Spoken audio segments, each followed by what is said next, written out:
Sri Sachidananda Sadguru Sai Nath Maharaj ki Jai. Sai Baba the Master. Sai Baba's daily life.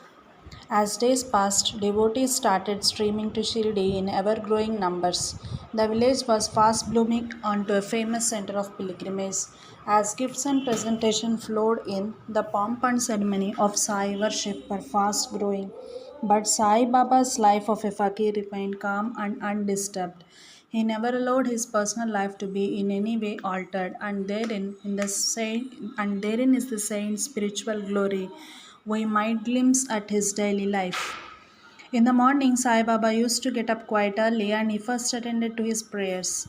At such times, Baba generally used to be near the dhuni or the sacred fire facing south, leaning on a post, doing something which was difficult for others to perceive clearly.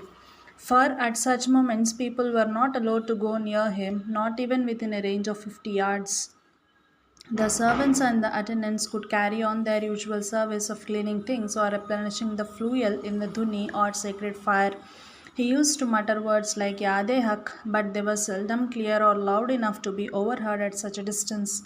Then he would arrange the fuel in the sacred fire, and sitting before it, he would go on telling his devotees to what distant places he went overnight in subtle yogic body and what he had done to his devotees there. His statements were found to be literally true on verification. At times, he would talk of the after death experiences of departing soul whom he had helped on the previous night. As befitting the rules of conduct ordained to a celibate fakir, Baba did not wash himself except on every third day. And when he did, people noticed what extraordinary control he had over his physical frame. He went to a well near a banyan tree and washed his mouth and body. Some lepers and other patients often approached him and besprinkled themselves with the water that he spat out, and their faith was amply rewarded.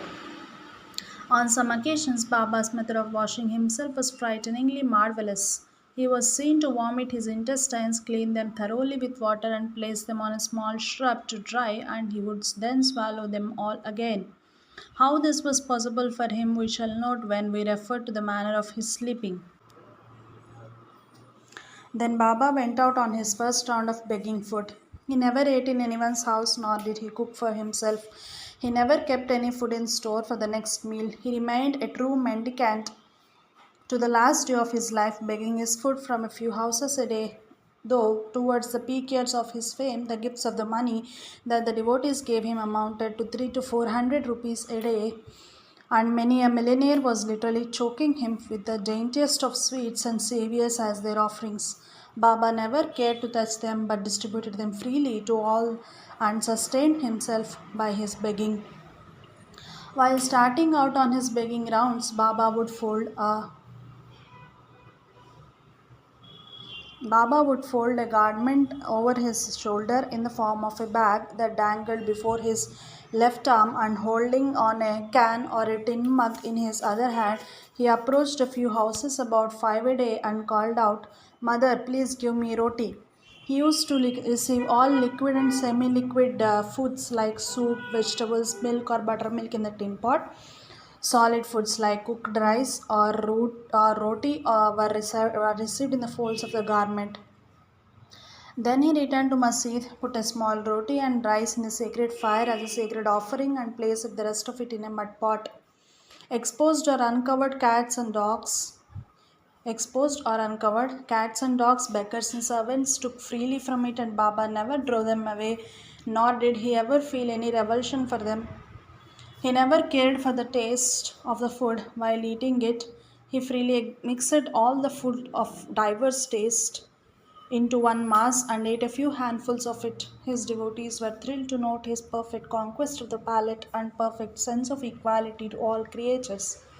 The very perfection of what the world's scriptures had enjoined for the true seeker of God. Those who lacked this perception, however, felt the whole thing repulsive and confirmed that he was a mad fakir. Sai Baba viewed the whole creation as nothing but the manifestation of God's Spirit. What then is unholy for such a one? One of the houses to which Sai Baba went very often to beg was that of Tatya Baba Kote. He used to go there precisely when Tatya took his meal. Tatya Baba Kote was then a pupil in village school and Madhavrao Deshpande Shama was his teacher. The school was conducted in Maruti temple. Often Tatya and other lads assembled near the entrance of the mosque after or before the school hours to annoy Sai Baba by throwing stones at him. When Sai Baba abused them, the boys used to laugh. When Baba pretended to chase them, they would run away. Tatya's mother, Bayaja Bai, had great regard for Sai Baba, so she invariably offered him a seat. Tatya, then a boy, would run to him and climb up his back playfully. His mother used to scold the boy and asked him not to be so rude and unruly to the holy visitor. But Baba himself kept quiet. Bhai Jabai always requested Baba to eat the roti she gave him there itself.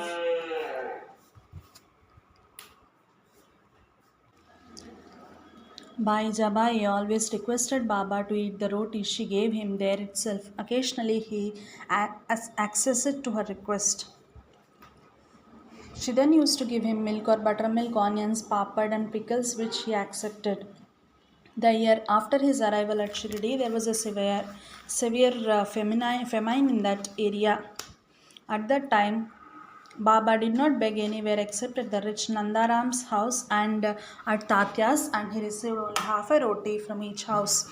Sometimes Baba begged food as often as 15 times in a day at Tatya's as though to put the lady's faith to test. But Bhai Jabai never sent him away without giving him something or the other. In those days, devotees started flocking to Shirdi from big cities like Bombay and they brought with them sweet meat and other delicacies. Baba often gave these to Tatya, sometimes even waiting for him for hours. Strangely enough, he never gave any such dainties to Mahalsapati, who was one of the poorest and dearest of his devotees, as though he wanted him to learn to keep his palate under control. After the morning breakfast, Baba used to go for his forenoon stroll to the garden Lendi Bagh. Devotees followed him wherever he went, but no one was allowed to enter the garden when he did. What he used to do there remained a mystery to many for a long time. The only one who was allowed to attend on him there was his Muslim devotee Abdul Baba. He seemed to have been one of the chosen devotees of Baba, for his coming to Baba was characterized by special gesture from the God man. Let us listen to Abdul's own account of it.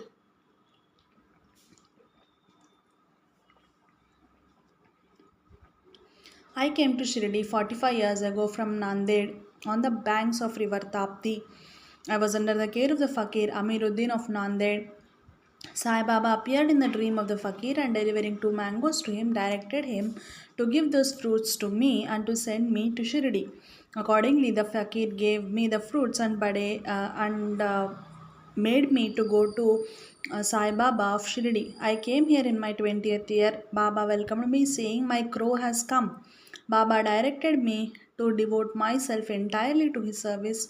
From the beginning, I lighted and fed with oil with the five perpetual lamps, that is, those at Lendi, Masjid, Chavdi, and other places.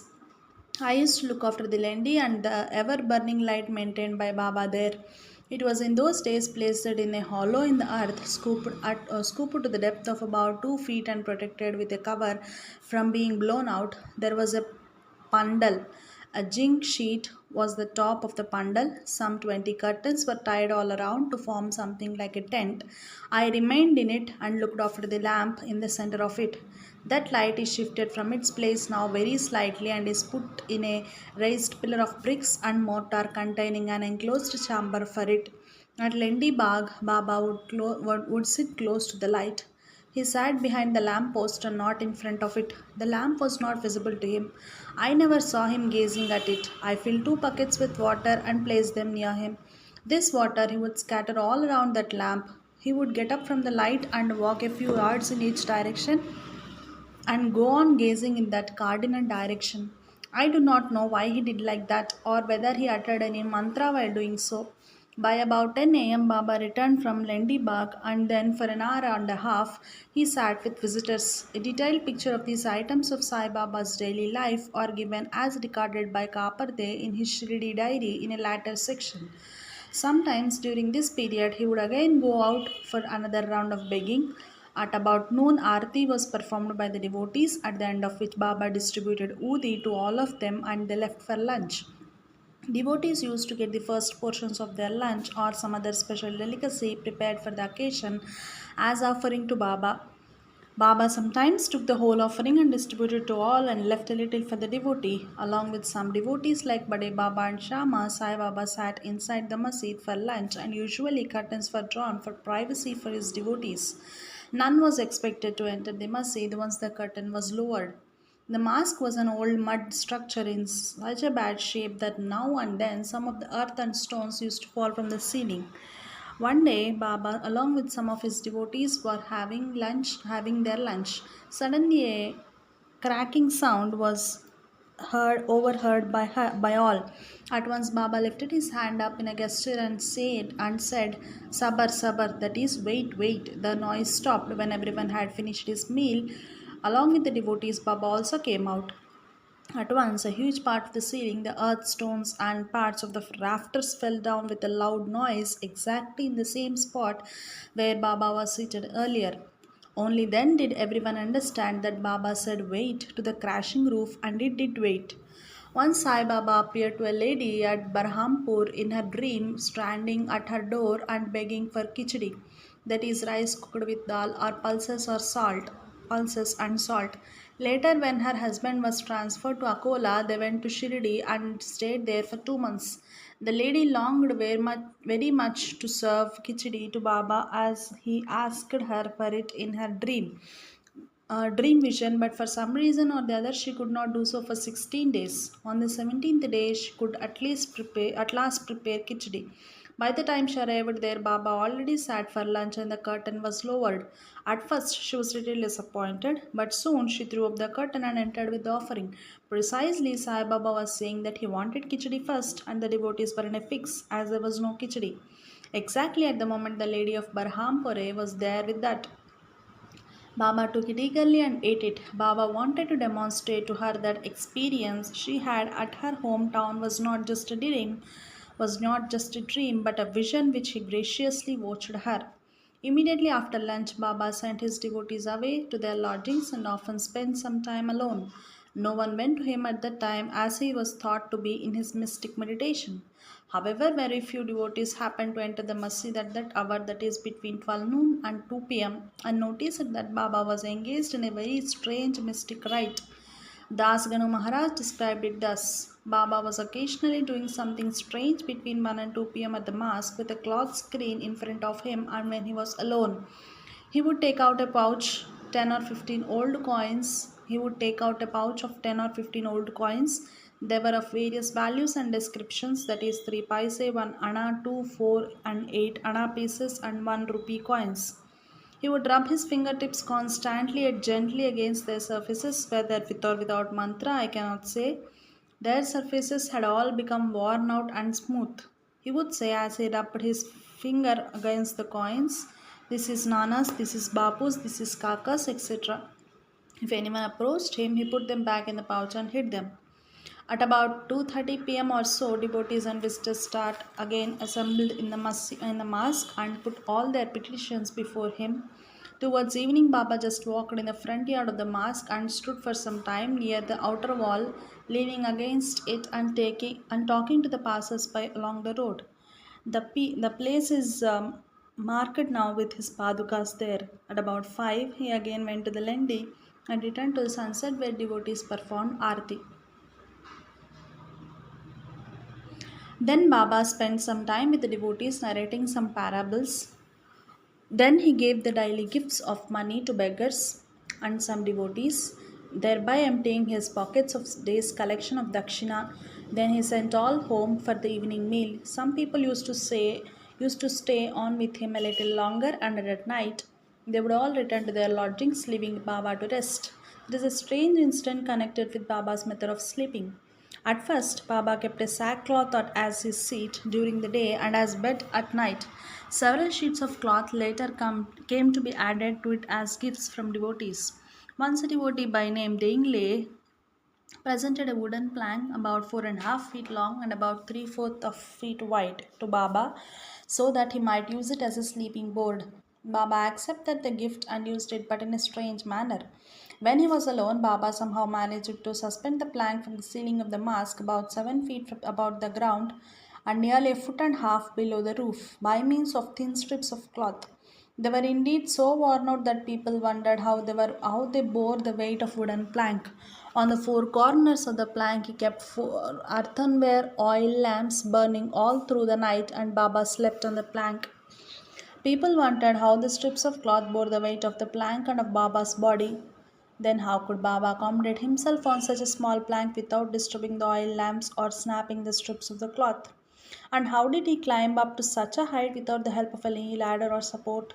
People flocked there to watch Baba getting upon it, but no one ever saw him doing it. When the crowds became too big and it started being a virtual stampede, one day Baba broke the wooden plank and threw it into Dhuni.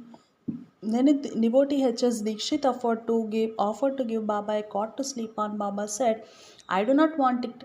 Am I to lie on a cot leaving Mahalsapati on floor? Far better would it be if he should sleep higher."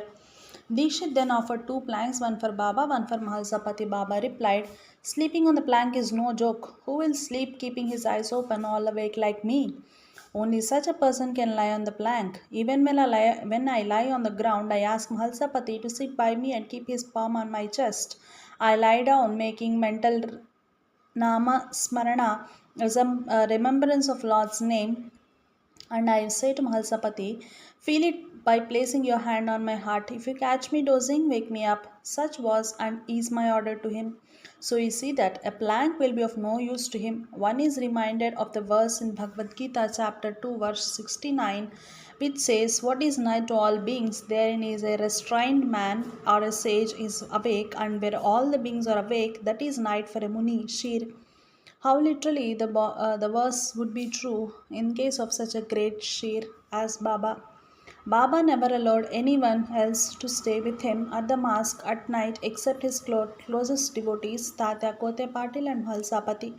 The three were quite intimate. They slept in the masjid with their heads towards the east, west, and north, with their feet touching one another at the center of the mosque. The three stretched themselves on their beds and went on chit chatting till midnight. Baba slept very little and perhaps intended to inculcate the same habit in these devotees too. Anna Sahib Dabolkar described the scene vividly in his book Sri Sai Satcharitra. If Tatya began to snore, Baba at once got up and shook him from side to side and pressed his head or with Mahalsapati, hugged him close, stroked his legs and kneaded his back. In this way, full 14 years, Tatya, leaving his parents at home, slept in masjid on account of his love for Baba. How happy and never to be forgotten were those days. How to measure that love and the value that the grace of Baba. After the passing away of his father, Tatya took charge of his household affairs and began to sleep at home.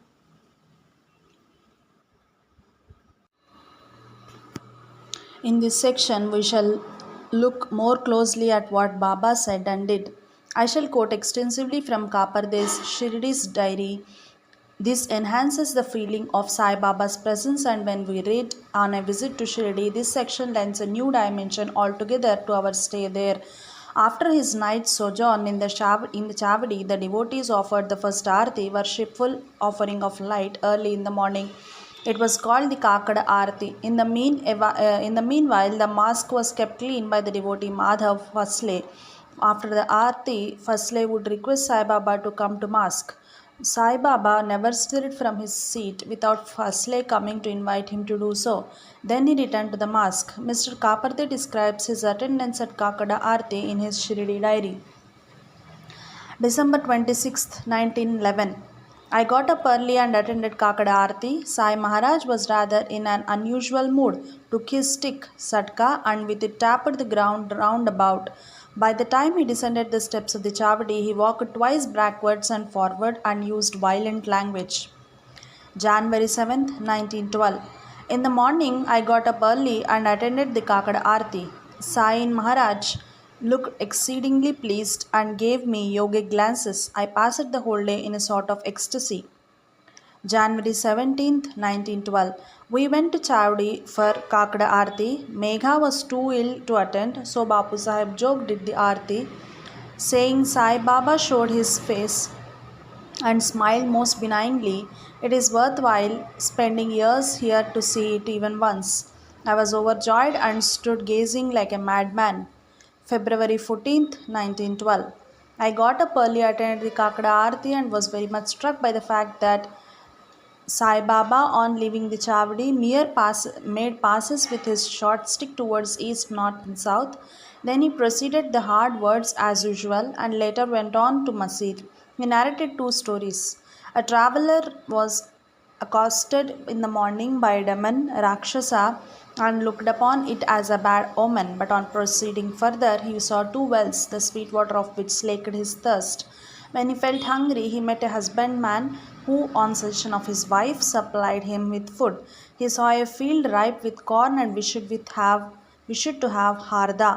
The owner of the field gave it to him. So the traveler felt happy and proceeded merrily smoking. In the forest through which he was passing, he met a tiger, lost courage, and hid himself in a cave. The tiger was very big and wandered about him. Sai Baba, who happened to pass that way, instilled courage in him, got him out, and put him on his way, saying, "The tiger would not hurt you unless you hurt him some way." Meaning of the parable: individual self, ego, or jiva is the traveler. Agnana, nescience, is the demon. Thirst for perfection is his hunger. Spiritual teaching is the food he got. The two wells stand for Viveka or right discrimination and Vairagya or dispassion. Harda stands for grace. The mysterious depths of consciousness of a sadhaka or a seeker is the forest. The tiger stands for the dangers that confront a seeker, the mystical powers which drive him off the true path to perfection. Only a Sadguru can restore him to the true path. The other story was that Sai Baba had four brothers, one of whom used to go out, beg, and bring good food, bread, and corn. His wife used to give out just enough for their father and mother but starved all the brothers. Sai Baba then got a contract, brought the money home, and everyone was supplied with food, including the well to do brother. Later on, the brother got leprosy. Everyone shunned him. The father turned him out. Then Sai Baba used to feed him, see to his comforts. Ultimately, the brother died. Meaning, irrespective of the attitude of others to him, a seeker should remember that his relations with others are a result of karmic links of the past lives and he should be loving and considerate to them. Sai Baba, later immersed in care, gazed steadily at the east and west and dismissed us all with the usual words, "Go to the Vada." January 19th, 1912. I was aroused for Kakada Aarti by Bapu Sahib Jog. Dikshit told me that Megha died about 4 a.m. The Kakada Aarti was done, but Sai Maharaj did not show his face clear and did not appear to open his eyes. He never threw glances spreading grace. After we returned, arrangements were made for the cremation of Megha's body. Sai Baba came just as the body was being brought out and loudly lamented his death. His voice was so touching that it brought tears to every eye. He followed the body up to the bend in the main road near the village and then went his usual way. Megha's body was taken under the Bata banyan tree and consigned to flames there. Sai Baba could be distinctly heard lamenting his death even at that distance, and he was seen waving his hand and swaying as if in arti to say goodbye to the departed soul. There was a good supply of dry fuel, and flames of the pyre soon rose very high. Dikshit Kaka, myself, Bapu Sahib Jog, Upasani, Dada Kelkar, and all others were there and praised the lot of Megha that his body was seen untouched by Sai Baba on the head, heart, shoulders, and feet. After finishing the ceremonies, we ought to have sat praying, but Bapu Sahib Jog came and I sat talking with him. When later on I went to see Sai Baba, he asked me how I spent the afternoon. I was very sorry to confess that I had wasted in the talking. This was a lesson to me. I remember how Sai Baba foretold his, that is Megha's death 3 days ago, saying, "This is the last arti of Megha," and how Megha too felt that he completed his service and was passing away, how he shed tears to think that he could not see Sai, whom he regarded as his guru, and how he directed that the cows of Sai Baba should be let loose. He never expressed any other wish. February 3rd, 1912. I was late in getting up, and it appeared that there was a wave of laziness. Bapu Sahib Jog was late, and so was Mr. Dikshit, and nearly everybody else. After finishing prayer, I went to Masjid, but Sai Baba told me to take Udi without entering it. March 7th, 1912. I attended the Kakda Aarti. Sai Maharaj was in a pleased mood and danced as he left the chapdi and went toward the masjid. Coming back to our review of Baba's daily routine, on their arrival at mosque, firstly fetched a bucketful of water and helped Baba to wash his mouth and face. Then Baba sat quiet for a long time, gazing at the sacred fire. Then the leper Bhagoji removed the bandage on Sai's hand, applied ghee or clarified butter to it, and massaged it. Finally, he bandaged the hand again with a new cloth. This part of the routine was started ever since Baba suddenly thrust his hand into the fire one day to save a devotee's child in a faraway village when it slipped into the furnace from its mother's lap. Even long after the burn was healed, Baba waited every day for Bhagoji to continue the service, but he never explained the reason for it to anyone. When we can have a chance, guess at it. Devotees like Bhagoji, who constantly lived at Shirdi while Baba was in flesh and blood, were every day reminded and reassured of Baba's supreme spiritual state by the countless miraculous experiences of devotees which they had witnessed. The presence of the God-man switches the devotee's mind to a higher pitch of concentration on him, warding off all other distractions or mental sloth. But as he moves out of the God man's presence, all his human frailties return, and for however short a while makes him forget the God man's greatness. How often did Christ chide his followers as of little faith? So, the period of most intense sadhana for a devotee is that of personal service to the perfect one, if at all he gets a chance. Thus, Baba encouraged Bhagoji to undertake that service so that punctually at that hour and for the fixed while, unfailingly, Bhagoji keenly felt Baba's presence in his mind. Baba graced him with intense sadhana. It was not Sai's hand that Bhagoji massaged and brushed, but it is his own spirit, his own devotion to Baba, so that his own crippled self might become perfect, even as the Father in heaven is perfect. At 7:30 a.m., Baba went out on his first round of bhiksha or begging. On returning to the mosque, Baba offered the first morsel to the secret fire dhuni and then ate the rest. At 9 a.m., Baba left for Lendi. It is to be noted here that it was only when he went to Lendi Bagh or the garden that he wore his shoes. These shoes are now preserved by some sthana as sacred relics. On all his other ramblings, he went out barefooted. When Baba started for Lendi, all the devotees followed him. A ceremonial umbrella chhatra was held over his head all along the way. It was at one of these processions that Baba was once photographed with his devotees. The devotee on his left is Gopal Rao Bhuti, the millionaire of Nagpur. Nana Sahib Nimonkar is on the right side, and Bhagoji Shinde is the one who is holding the chhatra umbrella in that photograph. When the party approached Lendi Bagh, Baba entered the garden alone and never allowed anyone to go inside. He stayed there for more than an hour and a half. What he did inside for such a long time remained a mystery. We now know it from Abdul's account cited earlier. Baba returned from garden to the mosque about 10:30. There he awaited by professional dancers, musicians, and others who approached him for blessings and for money. When Baba assumed his seat, they presented their skills before him till noon. Devotees gathered there. Baba spoke to them till the noon aarti. G.S. Kaparde gives us an intimate picture of these gatherings in his Shirdi diary. December 11th, 1910. We went to Sai Sahib as usual, and today conversation was both important and marked by two incidents. Sai Maharaj said that he used to sit in a corner and desired to exchange the lower part of his body with that of a parrot. The exchange came, and he did not realize for a year that he had lost 1 lakh of rupees. Then he began to sit near a post, and then a great serpent woke up and was very angry. It used to jump up and fall from above, meaning parrot is proverbial of rust. Baba exchanging the nether half of his body with its body indicates that he had succumbed to the demands of the flesh.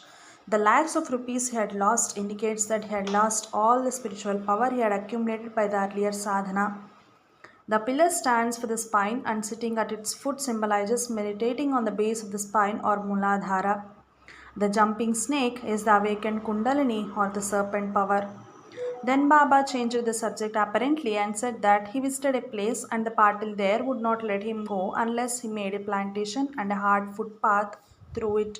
He said he completed both, meaning God is the landlord or patil. Raising the plantation signifies the foundation of a spiritual center. The footpath stands for the spiritual path which Baba had to lay for his devotees. The parable indicates that God has ordered Baba to play the role of a guru.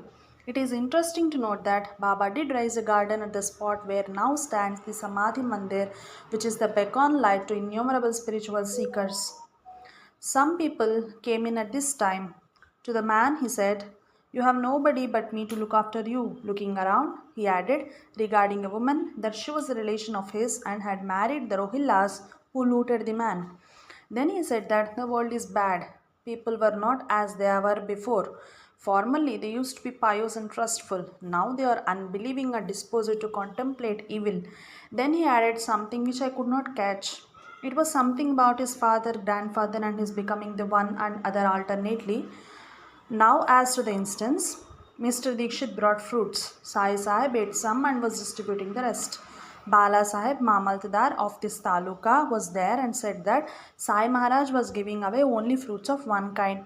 My son told his friend Mr. Patwardhan that Sai Maharaj accepted or refused fruits in proportion to the devotion with which they were offered.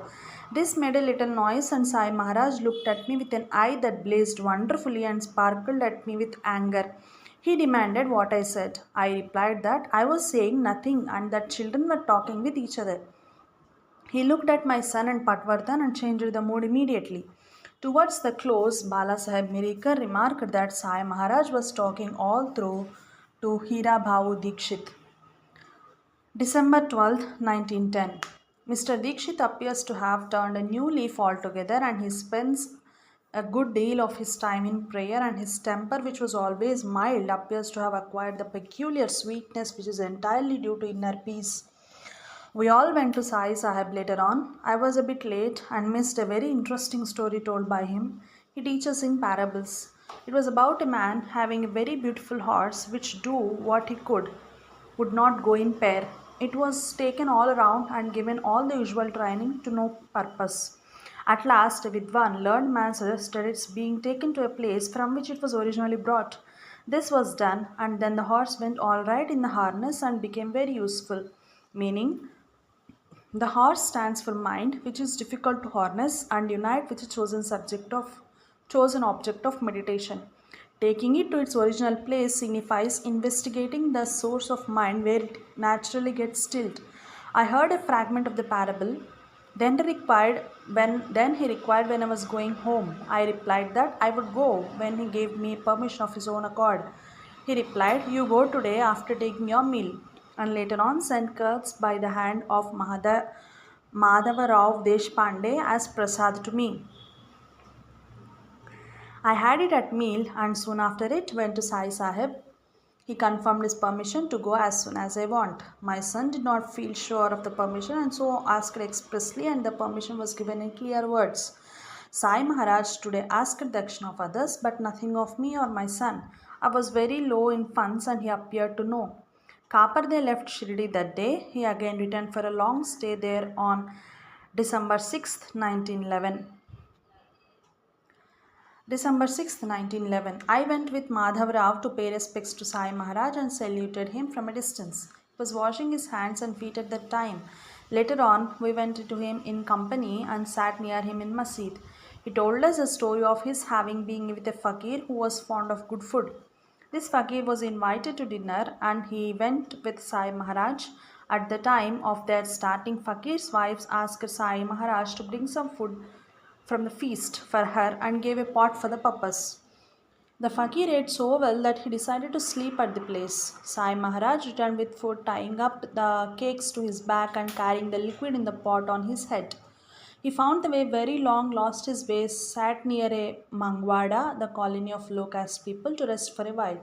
The dogs began to bark and he got up and returned to his village and made over the cakes and liquid to the fakir's wife. By that time, the fakir also returned and they had a very good feed together. He added, "It is very difficult to find a good fakir." December 9th, 1911. I went to Masjid and sat long, listening to the things said there. Sai Maharaj was in a pleasant mood. I took my hookah smoking kit there and Sai Maharaj had a smoke out of it. He looked wonderfully beautiful at Aarti time but dismissed everyone very soon after it. He said he would come to dine with us. He calls my wife Ajibai. On returning to our lodging, we learned that Mr. Dikshit's daughter, who was ill, passed away. The deceased dreamt a few days ago that Sai Maharaj kept her under the neem tree here. Sai Maharaj also said yesterday that the girl was dead. We sat talking about the sad event. The child was only 7 years old. I went and saw her mortal remains. They were very beautiful and the expression on her face after death was peculiarly charming. It reminded me of the picture of Madonna that I saw in England. December 11th, 1911. We visited Sai Maharaj both as he went out and after he returned. He gave me chilim, smoking pipe, very often, and grapes that Radha Krishna Bai had sent. He gave the grapes twice to my son Balwant. In the afternoon, I heard that he was cleaning the masjid, so I did not go there. All the people brought a deputation to Sai Maharaj to get rid of the plague. He advised them to clean the roads, sweep the tombs, cremation and burial places, and to feed the poor. December 12th, 1911. After breakfast, I lay down for a few minutes and then went with my people to Masjid. Sai Maharaj was in a good mood and told us a story. Taking up a fruit lying there, he asked me how many fruits it was capable of producing. I replied, as many times thousands as there were seeds in it. He smiled very pleasantly and added that it obeyed laws of its own. He told how there was a girl very good and pious, how she served him and prospered. December 19th, 1911. He said there was a rich man who had 5 sons and a daughter. These children effected a division of the family property. 4 of the sons took their shares of mobiles and immobiles. The fifth son and the daughter could not take possession of their share. They wandered about hungry and came to Sai Baba. They had 6 carts laden with jewels. Robbers took away 2 of them. The remaining 4 were kept under the banyan tree, meaning the father is ego or jiva, the 5 sons are the 5 senses, mind is the daughter, fifth son is the sense of smell, that is breath. The rest of the 4 senses are attached to their objects. Mind and breath, which are perturbed, had both sought Baba's secure. Yet the jewel laden carts are stolen by the weakness of other senses. The passions associated with other senses are the robbers. The jewel laden card symbolizes the 6 aspects of sadhana or sadhana shatka. Banyan tree symbolizes samsara, the perennial tree of the phenomenal manifestation. The parable shows that it is not enough if only a few senses of the seeker and a few of his passions are under control. December 21st, 1911. I got up as usual, prayed and sat talking with Darvesh Sahib. He said he had a vision dream in which he saw 3 girls and a blind woman knocking at his door. They told him that they had come to amuse themselves. He ordered them out on pain of being kicked and began a prayer. He then blessed all in the room and in the house and the whole village. He told me to ask Sai Sahib for the significance of the dream. When I went to see the latter, that is Baba, on his return to Masjid, before I was fairly seated, Sai Baba commenced a story. He said that he was beaten last night by something on his private parts and hands, that he applied oil, wandered about, had a stool, and then felt better near the fire. I shampooed his legs and on my return told the story to Darvesh Sahib. The answer was clear. December 24th, 1911.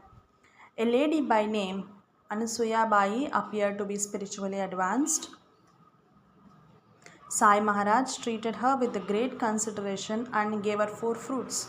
Later on, he told the story of a man having 5 sons. 4 of them demanded and obtained partition. 2 of these 4 decided to unite with the father. The latter ordered the mother to poison one of these 2, and she obeyed. The other fell from a tall tree, got injured, and was on point of death, but was allowed by the father to survive for about 12 years until a son and a daughter were born to him, and then he died.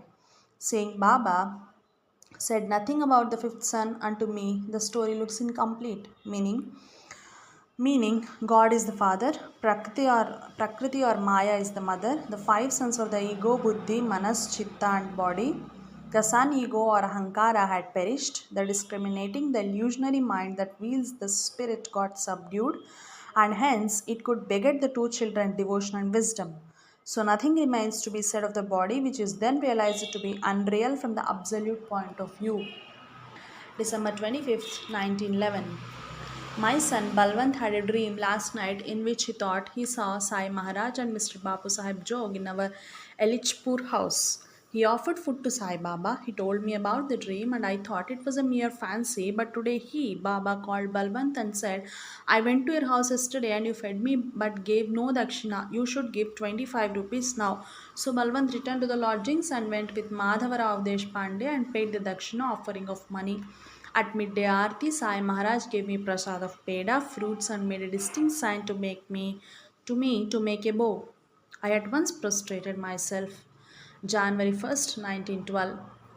He, Upasani's brother, went to see Sai Maharaj and was told by Baba about people bringing ties with them from a former birth and meeting now in a consequence of them. He, Baba, told the story of a former birth in which he, Baba, Babu Sahib Jog, Dada Kelkar, Madhavrao Deshpande, myself, and Dikshit were associated and lived in a blind alley. There was his Murshid, Guru there. He, Sai, has now brought us together again. I sat reading again and then went to Masjid. Baba first dismissed me along with the rest but called me again, saying that I was anxious to run away. January 1st, 1912. The midday aarti was late, saying Baba commenced a very good tale. He said he had a good well. The water in it was sky blue and its supply was inexhaustible. Four motas, that is bailing buckets, could not empty it, and the fruit grown with the water was very pure and tasty. He did not continue the story beyond this point, meaning, well is the spiritual heart, the pure water is the Chiddakash, the spiritual expanse within, the inexhaustible source of bliss. Four buckets or the four Purusharthas are object of man's endeavors, righteousness, wealth, fulfillments of need, and salvation. January 8th, 1912. During the midday services after the Aarti, Sai Maharaj exhibited suddenly great anger and abused violently. It appears as if plague is likely to appear here and Sai Maharaj is endeavoring to prevent its reappearance. January 12th, 1912. We saw Sai Maharaj go out, and again after he returned to the masjid, he was very gracious and repeatedly made me smoke out of his pipe. It solved many of my doubts, and I feel delighted.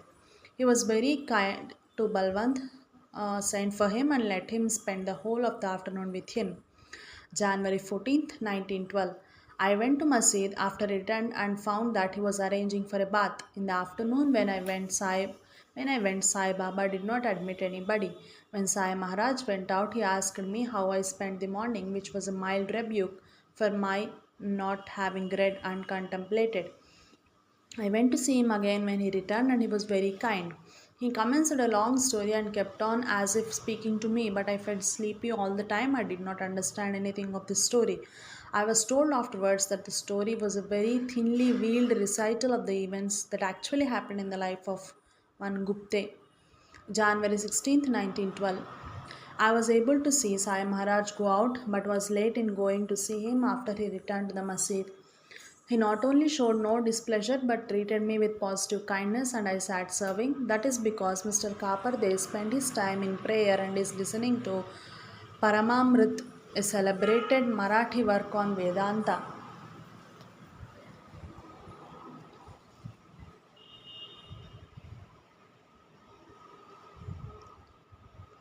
January 17th, 1912.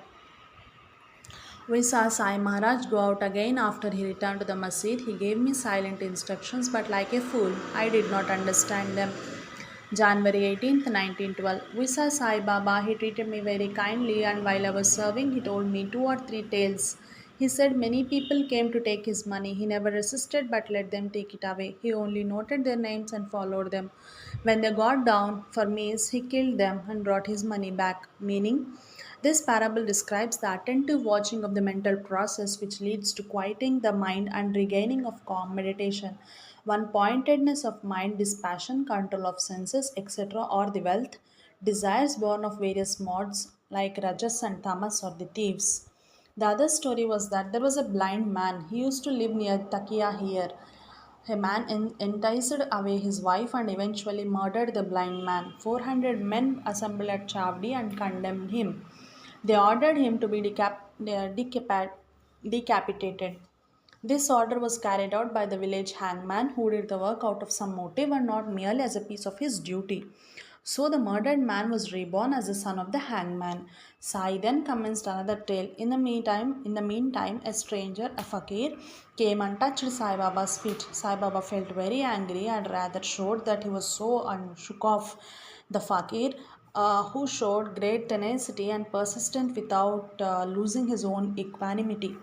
At last he went out and stood near the compound wall outside. Sai Baba was angry and threw away the art utensils and dishes full of food brought by his worshippers. He lifted up one Ram Marti Hua who later declared that he felt very happy as if sent to higher regions. One Bhagya and a village boy were also roughly handled by Sai Maharaj. During the torrent of hard words, he said that he had saved my son Balwant and then often repeated the phrase Fakir wishes to kill Dada Sahib, meaning me, but I would not permit it. He mentioned one more name, but I cannot recall it now. When Aarti was begun, Baba even moved out of his place, resumed it before it was finished. He was not really angry, of course, and did the whole thing as a Leela divine play. January 20th, 1912. We saw Sai Maharaj go out, and again after he returned, he sat chatting pleasantly. Presently, a Jagirdar of a nearby village came, and Sai Baba would not let him approach, much less worship him.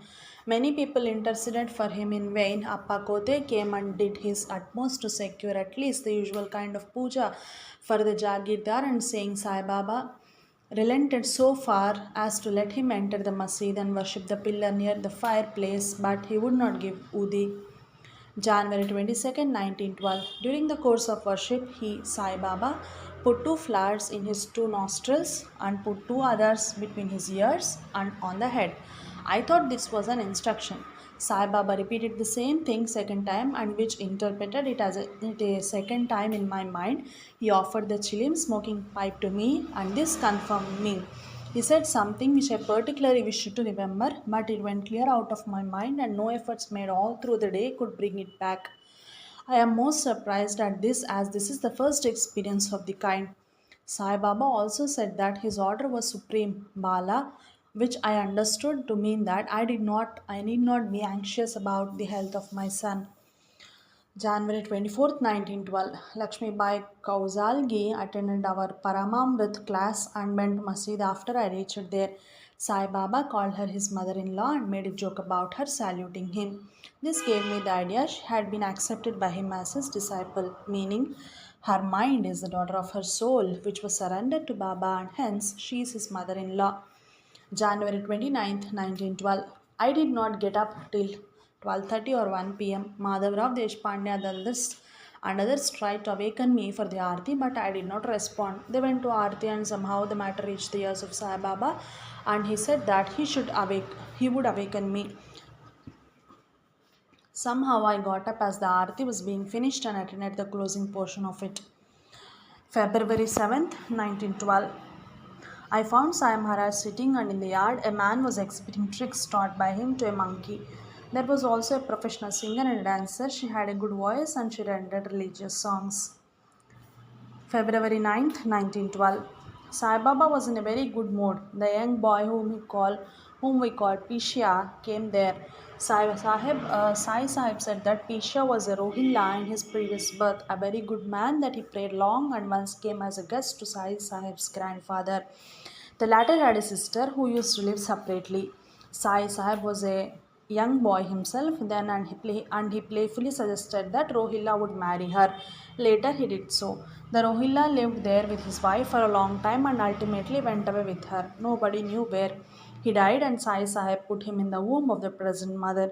Pishya, he said, would be very fortunate and be the protector of thousands. During midday aarti, Sai Sahib said something to one Shivananda Shastri and made signs. The Shastri unfortunately did not catch their import. Sai Sahib made signs to Babu Sahib Jog also. March 4th, 1912. My wife was late in going to worship Sai Sahib, but he very kindly desisted from his meal and let her worship him. Thus at 12, no Arati was performed. During the Arati, though a silver throne was kept for him in the mosque, Baba ever sat on his sackcloth on the floor, leaving a silver chair vacant.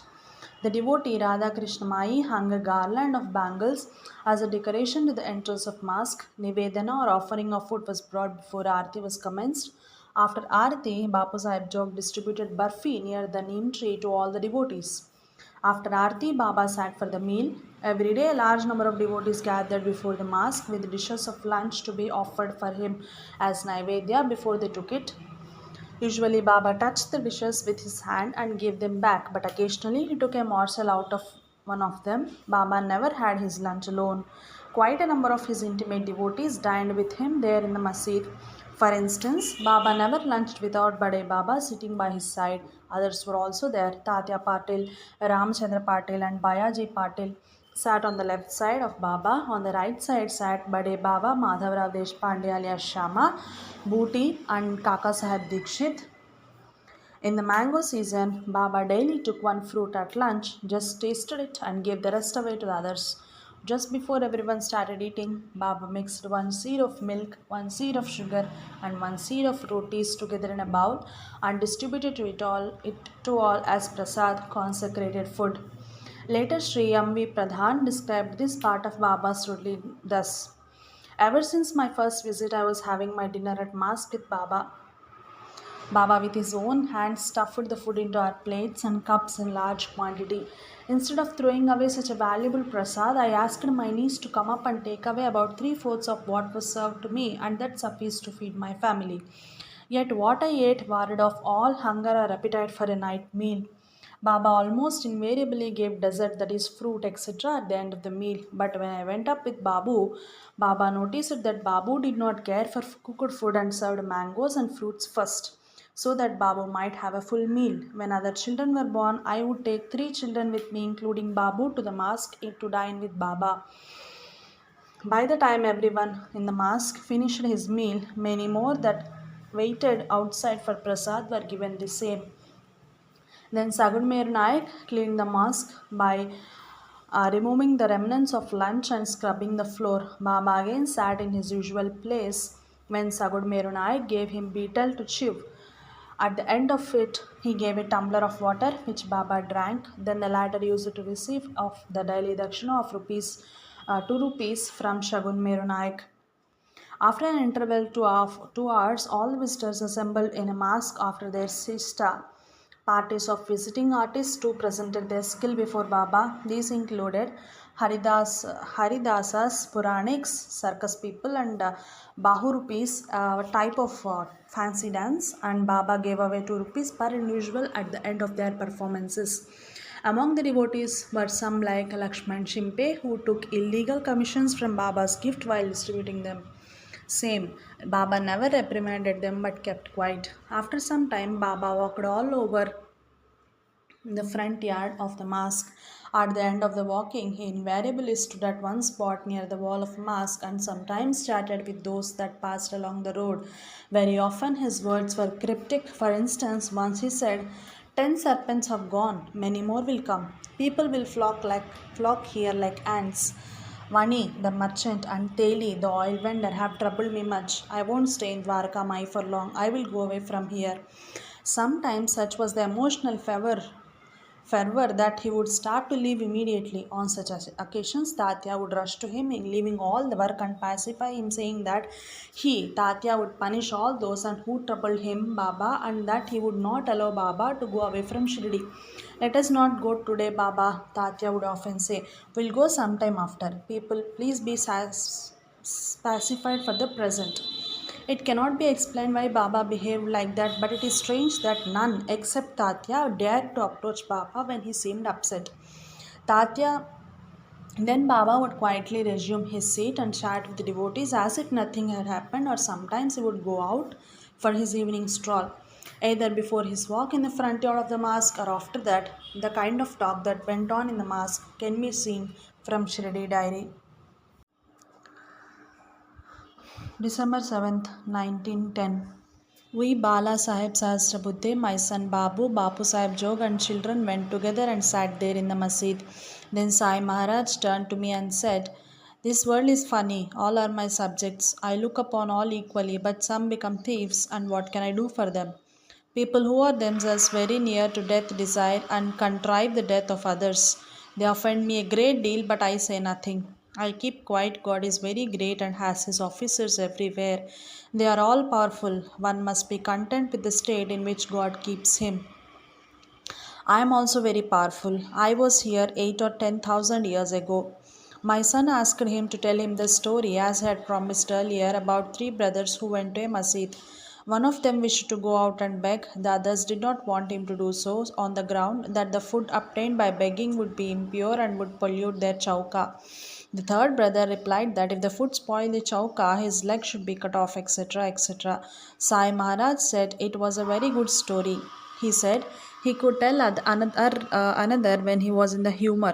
My son said he did not know when the thing would happen, and if the humor recurred after he left Shirdi, there would not be much use. Thereupon Sai Baba told him that he should rest assured that the story would be told before he left.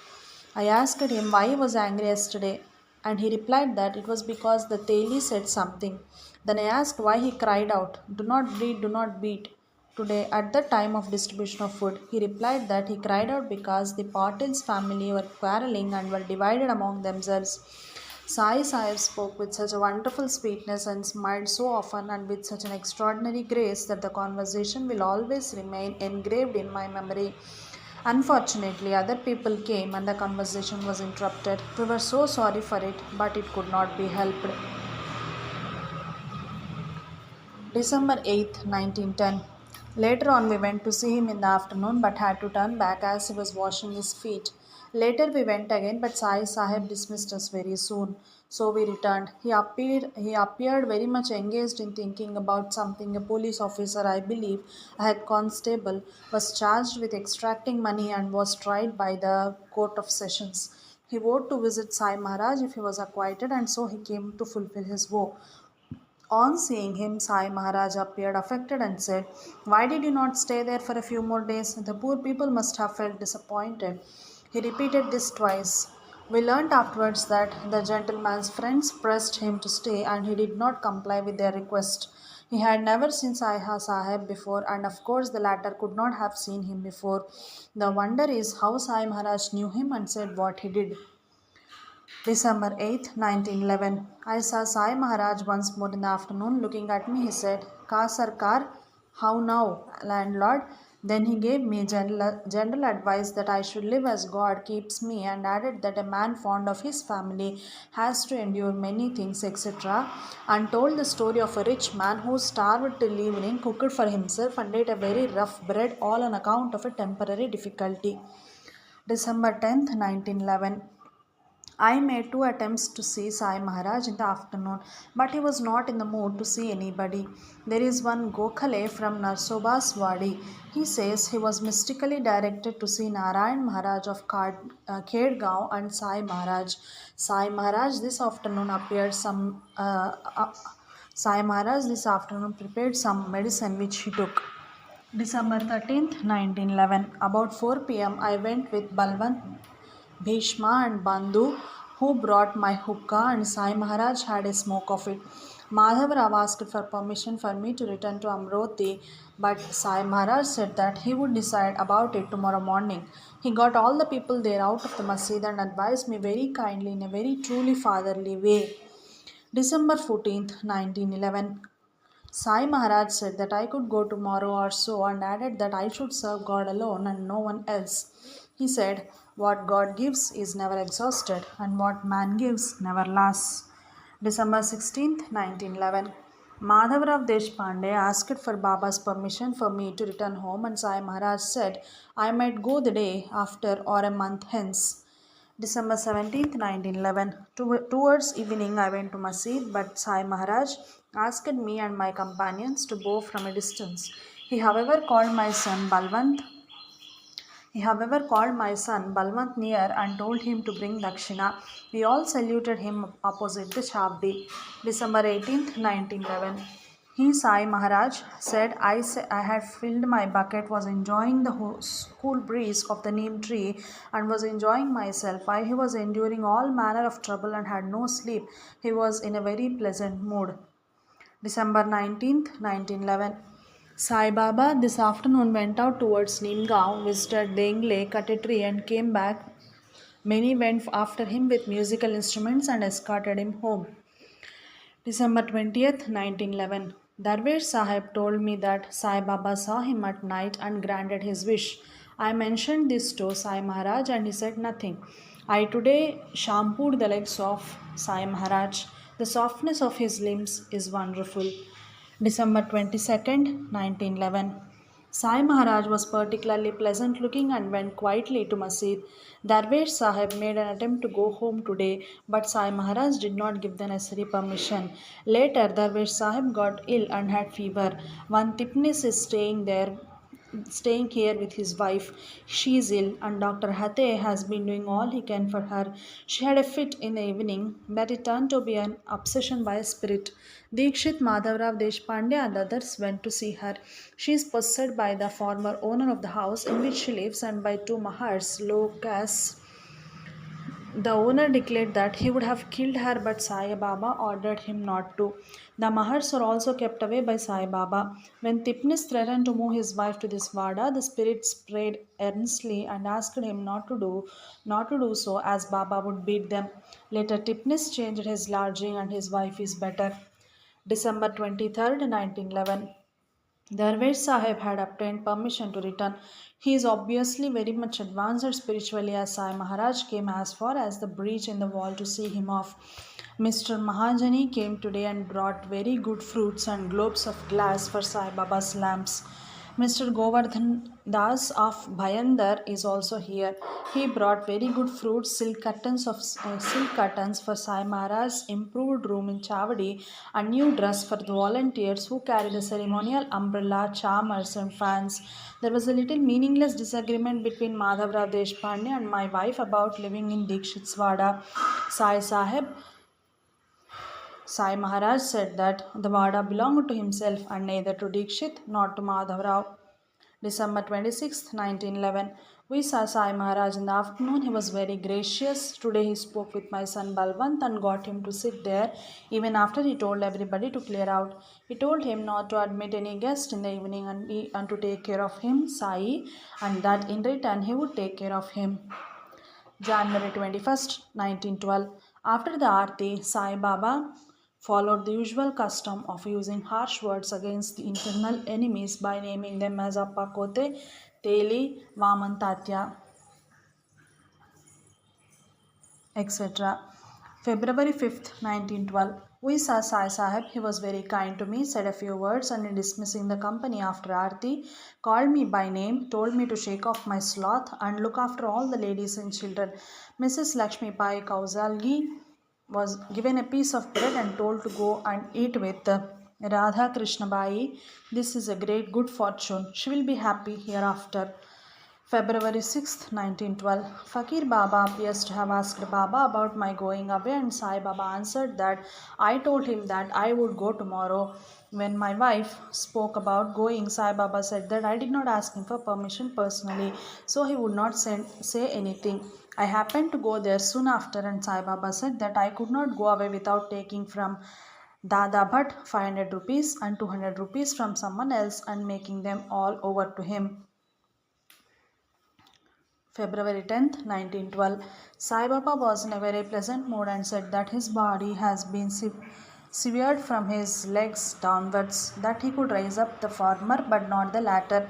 He said he had a fight with the Teli oil vendor, that when he was young he raised money for family purposes and agreed to serve the creditor to repay him, but he found he could not work, so he applied marking nut anacardium to his eyes and another irritant char to his body and became ill. He was laid up for a year, but as soon as he recovered, he worked every night and day and paid off the debt. 13th February 1912. Sai Maharaj gave me Udi as soon as I stepped in, so I exclaimed that it was telling me to go away. Thereupon he said, who tells you to go? Sit down. Then he sat talking pleasantly and said, the cow now possessed by Mr. Dikshit belonged originally to Mahalsapati. Then it went to Aurangabad and then to Jalna and has now come back as the property of Dikshit. God knows whose property it is. February 15th, 1912. Baba was in a pleased mood and said that he had labored very hard, had gone without food for months, fed on leaves of kala, takal, nimb, and other trees. He said God was very good to him, for life never became extinct. Though all flesh got wasted and bones appeared to be in the danger of crumbling away, my wife and others wished to go to Kopargaon tomorrow for Holy Shivaratri festival. Sai Sahib thought it was unnecessary, but they persisted and ultimately got his permission in a way. February 29th, 1912. He said that Balasaheb Bhate was a Khatri, the warrior caste or Kshatriya, that his wife was a Saleen, that is, a weaver, and that his son Babu was also a Saleen in their earlier births. Sai Sahib further said that Vasudeva Kaka was a Rajput in his former birth and bore the name of Jai Singh and he was fond of meat, and that Sai Sahib and others used to provoke him by asking him if he wanted the head of a goat. That this Jai Singh had three sons who served in the army, and a daughter who turned out bad, became the keep of a barber, bore three children by him and died there. March 3rd, 1912. Abdullah, in trying to remove a hanging lamp, accidentally dropped it to the ground and it got shattered. I thought that this might anger Sai Baba, but it did not. He took no notice of it. He said that in a former birth I was with him for 2 or 3 years and went into a royal service, though there was enough at home to live in comfort. I wished to learn further particulars, but Sai Sahib would not communicate them. March 6th, 1912. I sat serving him. He said that he felt as if tied fast at the waist, chest, and near the neck, that he thought Nagavli leaves were put on his eyes, and on opening them to find out what the matter was, he was surprised to see something which he could not understand. He caught a leg out of it and then laid it down. He tried to light his fire, but the fuel, it being not quite dry, would not ignite. He thought he saw four dead bodies being removed and could not understand whose they were. Sai Sahib kept on speaking in the same strain, saying that his upper and lower jaws were very painful, that he could not even drink water. In the evening, Pilaji Gurave, the owner of Marwari shop, used to stand in front of the mosque and play on his shehnai. Baba rushed at him in rage, saying, he is abusing me. Pilaji would dodge him, and standing at a little distance, he would play on. Baba would cool down in a little while and walk to and fro between the Chavadi and mosque on the road. Pilaji never stopped playing on his shehnai each day at this hour. In the evening, there was Aarti again at 6 pm. The daily activity of Baba about this time can be seen from Kabarde's note in his diary. December 30th, 1911. We went to Sai Maharaj a little before dusk. He treated me very kindly, called me by name, and narrated a small tale calculated to impress the virtue of patience. He said he went to Aurangabad in one of his wanderings and saw a fakir sitting in a masjid near which there was a very tall tamarind tree. The fakir did not allow him to enter the masjid at first, but ultimately consented to his putting up in it. The fakir depended entirely on a piece of cake which an old man used to supply him with at midday. Sai Maharaj volunteered to beg for him and kept him supplied amply with food for 12 years and then thought of leaving the place. The old fakir shed tears at parting and had to be consoled with soft words. Sai Maharaj visited him 4 years later and found him there doing well. The fakir then came here as a few years ago and lodged at the Chavadi. Mother Baba looked after him well. From what he said, I gathered that Sai Baba stayed 12 years to instruct the Aurangabad fakir and set him up fully in the spiritual world. January 4th, 1912. After 5 pm, I went to Sai Maharaj in the masjid and found him walking about in the compound. My wife also came here. After a time, he took his usual seat and we sat near. January 6th, 1912. In the evening, there was a usual Vada Aarti, and later on, we attended the Shej Aarti at the Chavadi. Sai Maharaj was in an exceptionally pleasant mood, made mystic signs to Megha, and did what are known as Drishtipata, showering spiritual force by look in yoga. January 16th, 1912. Then we went to see Sai Sahib at the Masjid at 4 p.m. He did not permit us to sit long and came out himself and finished his usual stroll in a hurry and ordered us to return to the Wada. We could not understand it, but on returning to the Wada, we learned that Hari, a servant of Dikshit who felt indisposed the other day, died. We did the usual Aarti in the Vada and attended the Sheja Aarti. Sai Maharaj was particularly gracious at the latter and sent out wonderful currents of joy and instruction. He favored Ram Marti similarly. January 25th, 1912. In the evening stroll time, Sai Baba told me nearly the whole of the previous history of Lakshmi Bai Kausalgi. I knew it to be correct as I know the facts. January 27th, 1912. Sai Sahib's clothes were also washed by Radha Krishna Bai and he was angry with her for having done so. January 30th, 1912. Sai Baba asked me how I spent the afternoon when I mentioned my writing letters. He smiled and said, "It is better moving your hands than sitting idle."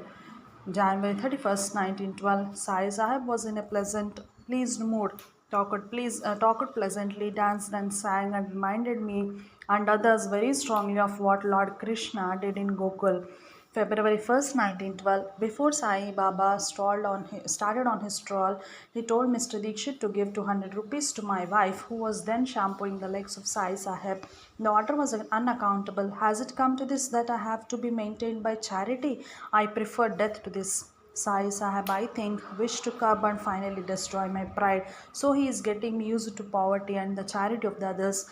Being omniscient, he knew everything, including all my innermost thoughts, and never insisted on the order being carried out. Now that my attention has been drawn to the matter, it appears to me that my wife did not like the life of labor and poverty. Kaka Sahib Dikshit had accepted the life and was happy. So Sai Maharaj asked him to give 200 rupees, that is, poverty and patience, to my wife. February 20th, 1912. Sai Sahib told us two stories, of which, do what I like, I cannot recall the first. As I asked my wife and all those present, and they also forgot, which is wonderful. The other story was that there was an old man living with her son. He used to assist her in the disposal of the dead bodies in the village and get remuneration for it. There prevailed a sort of plague, and many died. So his emoluments were very great. Allah met her one day and told her not to profit by the trade of her son. She spoke about it to her son, but the latter paid no attention and eventually died. The old woman then maintained herself by spinning cotton. Allah told her to go to the house of the relations of her husband, but she declined to do so. One day, some Brahmins came to purchase cotton from her, spied out all the details of her house, and broke in at night. One of the burglars stood naked before her. She told him to run away, as the town people would murder him for his crime. So the man ran away. Eventually, the old woman died and was born as a daughter of the burglar. I am not quite sure that I understand the story right. February 23rd, 1912. He told me a story. When he was young, he went out one morning and suddenly became a girl and continued to be so for a time. He did not give many details. Madhavrao asked Sai Baba today about my return and got a reply to the effect that, times being very unfavorable to me, I would have to remain here a few more months. February 26, 1912. He told me a story of his brother having misbehaved once and being outcasted in a consequence. Sai Baba looked after him and eventually had him readmitted to the caste. February 28, 1912. He, Sai Baba, asked me if Jiva Muni would pay. I could not make out what Jiva Muni meant, but replied that he would pay if ordered. He said Jiva Muni would not. He gave me a lot of fruits and sweets. February 29th, 1912. After the Vada Aarti, I went to Masjid to attend the procession of Chavadi and the Shej Aarti there. Sai Sahib exhibited anger, abused those that had got onto the roof of Masjid for lighting lamps, and at the time when the procession started, he threw his stick at Mrs. Tai Jog, the wife of Bapu Sahib. At the Chavdi, I thought he would beat Bapu Sahib Jog, for he approached the latter, held his hands, and demanded why Aarti was done. But after a while, he beat Bala Shimpe with his stick, and later on he beat Triambak Rao, whom he calls Maruti. Bala Shimpe ran away, but Triambak Rao received the blow, standing and prostrating before Sai Maharaj. I think he received a full measure of favor and got at least a stage ahead spiritually. At about 8 p.m., Baba commenced distribution of gifts of the money. A large retinue of people regularly received alms at his hands, and all these gathered in the front yard of the mosque. Baba would thrust his hand into his pockets very quickly and strangely. Precisely the amount he regularly paid to the particular recipient would come out into his hands without the need for any counting. If it was a new recipient, the money he really needed would come to Baba's hand. Baba gave the money gratis and never expected any work in return. Why he gave them, no one knew. One day, Baba had nothing to give and he did not distribute money. One man insisted that he wanted money then and there. At last, Baba thrust his hand into his empty pocket and picked out a few pieces of change and gave the man. The man left the place immediately. To scrutinize the sources of Baba's income and to levy a tax, the British government appointed an intelligencer. A Christian officer was specially chosen for the purpose of the fear that a Hindu or a Muslim might very soon turn into a devotee of Baba and favor him. But this officer too failed to understand whence Baba got his amount. For even when the day's collection of dakshina from his devotees was not more than 25 rupees, he never gave away anything less than 300 rupees. Instances of the regular distribution of Baba's money were as follows: Bade Baba 55 rupees, Tatya 35 rupees, Jamle Musalman 7 rupees, Bayaji Patil Kote 4 rupees, Bhagoji 4 rupees, Ramachandra Patil 4 rupees, and so on. Besides, there were others sundry payments to others. Of the regular recipients of money, Ramchandra Patil used to give Baba 4 pieces of sugar candy in return for his payment. Whenever newly wedded couples of Shirdi visited him for his blessing, Baba invariably gave them 1 rupee each. This distribution of money went on every day till his Mahasamadhi. During the Ram Navami celebrations, he used to give 2 bundles of 1 rupee notes to Dada Kelkar and Bade Baba to be distributed to the poor after the celebration. Similarly, the Naivedya offered to him every day by his devotees at Dwarka Mai was also given away to those who lived by it, fakirs and bairagis who lived in nearby hutments. To each of them, Baba gave a quarter rupee per day. Later, Baba left Dwarka Mai for the Chavadi in this usual pomp and eclat displayed by the procession of his devotees. He slept there for the night in the right wing of Chavadi, which is now enclosed by railings and separated from the left wing where some of the devotees slept. On the days on which Baba slept in the mosque, Mahalsapati invariably slept there with him. When it was time for Baba to leave for Chavdi, the usual routine was as follows. Abdul and Radha Krishnamai removed with their own hand even the pig dung, swept the road and sprinkled it with water and drew ornamental designs rangoli on them in white. Then they spread a cloth all the way from the mosque to Chavdi for Baba to walk on.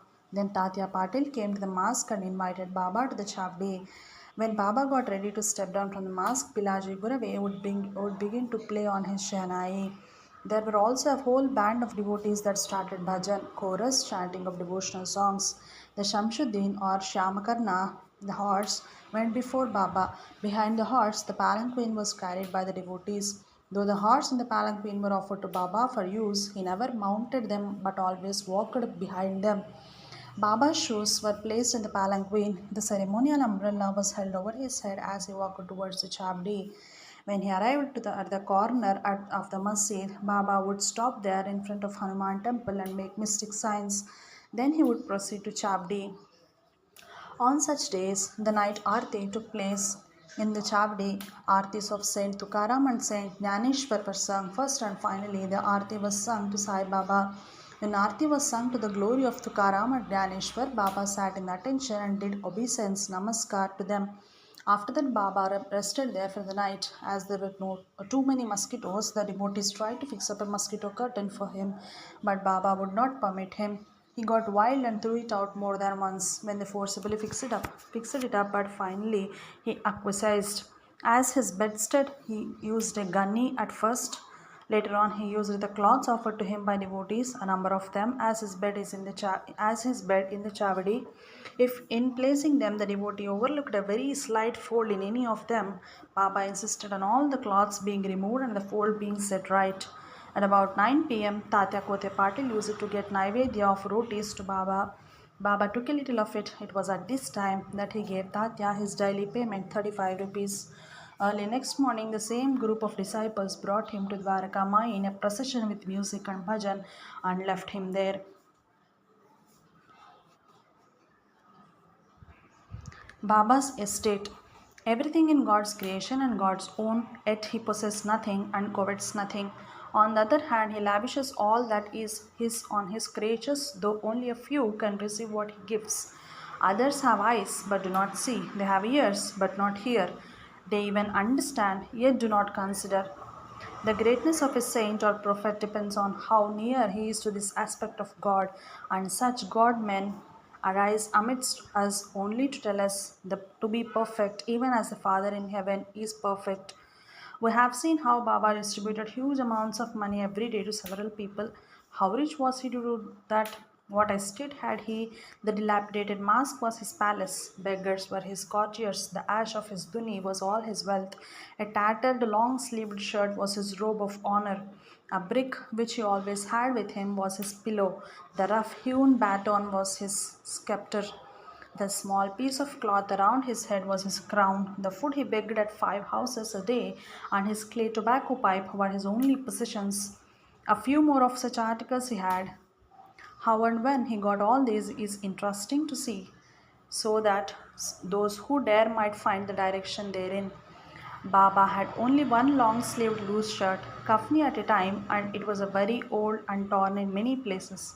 He personally used it to patch it again and again at noon and wear the same. Once in a way, he washed it in water, wearing a bright yellow dhoti at the time. He dried it by holding it over the dhuni and wore the same again. All the persuasion of devotees to put a new kafni fell on deaf ears. Tatya, who took great liberties with him, used to tear the already tattered kafni further so as to compel Baba into accepting a new one. Finally, he did succeed sometimes in making Baba accept one. Occasionally, say once in 3 or 4 months, he changed it and consecrated the old one to the holy fire. Very rarely, he gave away his old shirt to a devotee as a token of grace to be preserved as a memento. Baba did not take his bath daily, but on some occasions he even bathed twice a day. A devotee kept a stone seat for Baba to sit on while bathing, but Baba never used it. He used to sit on the floor while bathing. This stone can be seen even today in the mosque. At first, Sai Baba used a brick as pillow and Gani was his bed. He slept with his hand on the brick under his cheek. Mahalsapati pressed his feet daily at night. Whenever Mahalsapati stopped pressing his legs by dozing, Baba woke him up, saying, "Are you sleeping?" For years continuously, Mahalsapati never slept but kept awake, serving Baba like that. The latter did not allow Mahalsapati to get down the steps of Dwarkama even to make water. Whenever he was about to go out, Baba used to stop him saying, "You will die, don't get down." The most commonly seen photograph of Baba shows him sitting on a stone with his leg poised across the left knee. This stone is even today found in the front yard of the mosque just opposite to the nimbar or the niche in the main wall. Originally, that stone was used by Madhav firstly, Abdul Baba, and other devotees to wash their clothes. Once Baba sat upon it, henceforth the devotees stopped using it for that purpose, and the stone became an object of worship. There is a neem people, Ficus religiosa, pair of trees grown together in the Lendi Bagh. When Baba visited Lendi in the early days, one of the twin plants was very weak. Every day, Baba twisted it vigorously in all directions and almost wrestled with it. Soon it grew strong. Today, the tree is seen bent in 9 ways, and it is a thrill to remember that it was all his work. Once, when people complained of scarcity of water in Shirdi, Baba pointed out a plot of ground and asked them to sink a well there and assured them that water would be struck. Saguna Naik, Kaka Dikshit, Booty, and others helped in the work of digging it. Water was struck. It is also interesting and enlightening to study Baba's actions when his devotees tried to increase the number of amenities for him. He was setting an example of a perfect fakir thereby. Summer is very hot in Shirdi, so as to give comfort to Baba in that season, devotees watered the front yard of the mosque through pipes to make it cool. But Baba added fuel to fire and sat close to it. Similarly, in winter, a thick cloth was put over the front yard to protect him from cold and mist. When the workers who erected it bowed to him at night before taking leave of him, Baba said in a humorous tone, "All of you should protect me well," and added, "How can you protect me? I will protect all of you." Though not a regular point of Baba's daily life, there were quite a number of interesting occasions on which he left Shirdi on foot to neighboring villages. At Nemgao, he used to visit one Mr. Dengle. Baba usually left Shirdi pretending that he was going to the stream. When people noticed him, they told Tatya that Baba was going away somewhere. Tatya used to run after him and say, "You won't come back if you go. We will not leave you. Let us go to Nemgao tomorrow." Baba would assure him that he would surely return to Shirdi and then proceeded on his way. At Neemgao, Dengle used to receive him in all the pomp and reverence, worship him and offer him milk. Baba used to receive it in his can and drink it. After a little talk, he used to return to Shirdi. Similarly, when Baba visited the village of Rahata, people used to flock around him. His devotee of that village, Daulat Shah, used to receive Baba with music and procession. Baba stayed there for a while, smoked chilim with Daulat Shah, and returned with the same pomp, followed by the procession of devotees up to the outskirts of that village. On such occasions, Daulat Shah used to sprinkle small coins of money all along the way and sometimes even accompanied Baba to Shirdi on foot. To whichever of these two villages he might go, Baba never stayed out of Shirdi even for a single night. Jai Sai Master.